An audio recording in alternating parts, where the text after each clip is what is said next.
নমস্কার বন্ধুরা, smart notes WBPSC চ্যানেলে তোমাদেরকে স্বাগত জানাই। বন্ধুরা, তোমাদের মধ্যে অনেকে আমাকে কমেন্ট করে জানিয়েছিলে যে WBCS এর জন্য কিভাবে আমরা একটা এফেক্টিভ নোটস বানাবো, অর্থাৎ প্রতিটা সাবজেক্টের ওপর কিভাবে এফেক্টিভ নোটস বানাবো সে বিষয়ে কিন্তু ভিডিও দিতে। তো বন্ধুরা, সেই বিষয়ের ওপর কিন্তু আমি অলরেডি কালকে একটা ভিডিও দিয়েছি, যেটা হচ্ছে WBCS এর জন্য নোটস বানানোর প্রয়োজনীয়তা। তো বন্ধুরা, WBCS এর জন্য নোটস কিন্তু আমাদের অবশ্যই বানাতে হবে। অবশ্যই তোমরা সেই ভিডিওটা কিন্তু দেখেছো, তো বুঝতে পেরেছো। তো বন্ধুরা, আজকের ভিডিওতে কিন্তু আমি তোমাদেরকে নোটস বানিয়ে দেখাবো। একটা চ্যাপ্টারের ওপর, পার্টিকুলার একটা চ্যাপ্টারের ওপর কিন্তু আমি নোটস বানিয়ে দেখাবো। জাস্ট একটা নমুনা হিসেবে তোমাদেরকে দেখাবো। তো বন্ধুরা, আমি কিন্তু নোটসটা বানাচ্ছি ইংরেজিতে, কারণ ইংরাজি ভার্সানে যারা পড়ছো অথবা বাংলা ভার্সানে যারা পড়ছো দুজনেই যাতে বুঝতে পারো, তার জন্য কিন্তু বন্ধুরা আমি ইংরেজিতে বানাচ্ছি।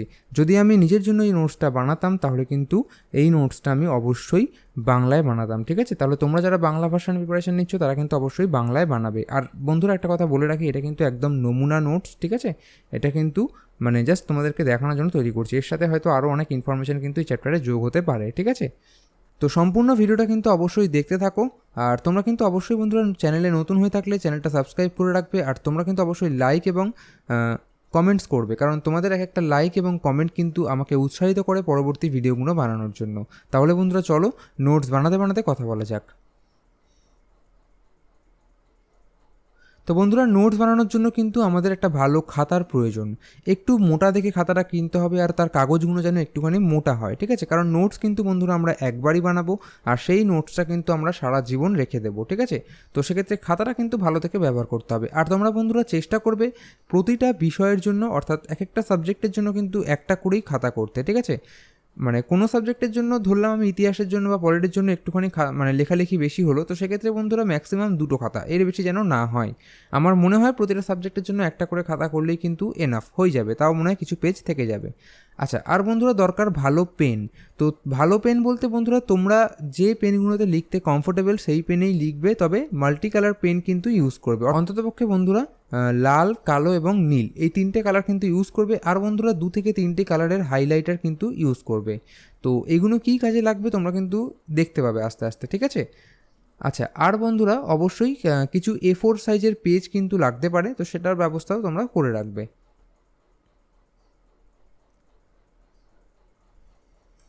তো বন্ধুরা, আগের দিন আমি যেমন বলেছিলাম যে নোটস কিন্তু হতে হবে খুব সংক্ষিপ্ত।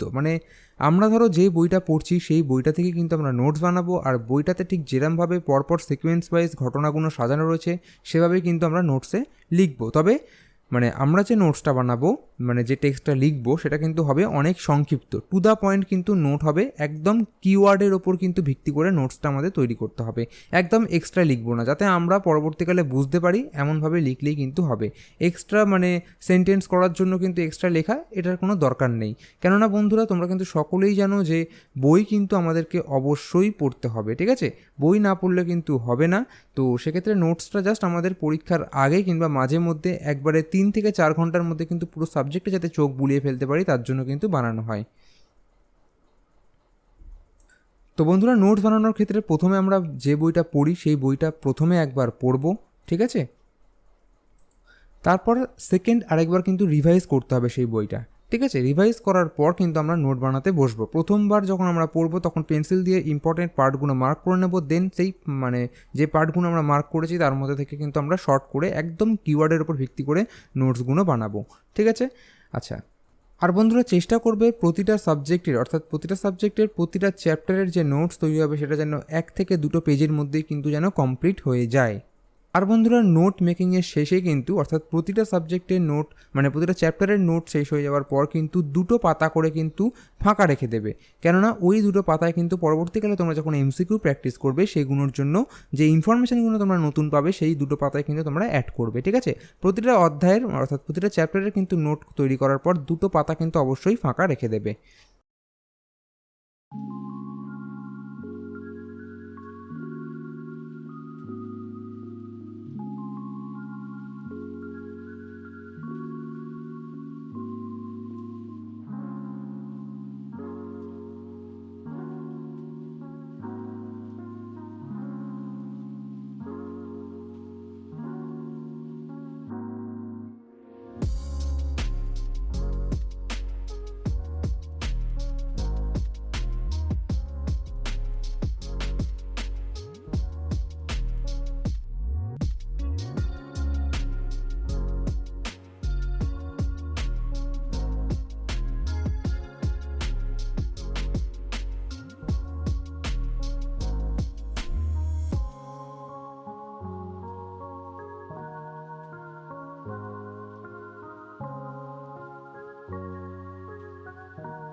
তো বন্ধুরা, আমি আশা করছি আমি যেভাবে তোমাদেরকে নোটস বানিয়ে দেখালাম তোমরা সেটা দেখলে এবং বুঝলে ঠিক কীভাবে নোটসটা শর্টের ওপর কিন্তু বানাতে হবে, শর্ট করে কিন্তু লিখে একদম যাতে আমরা বুঝতে পারি সেরকমভাবে কিন্তু বানাতে হবে।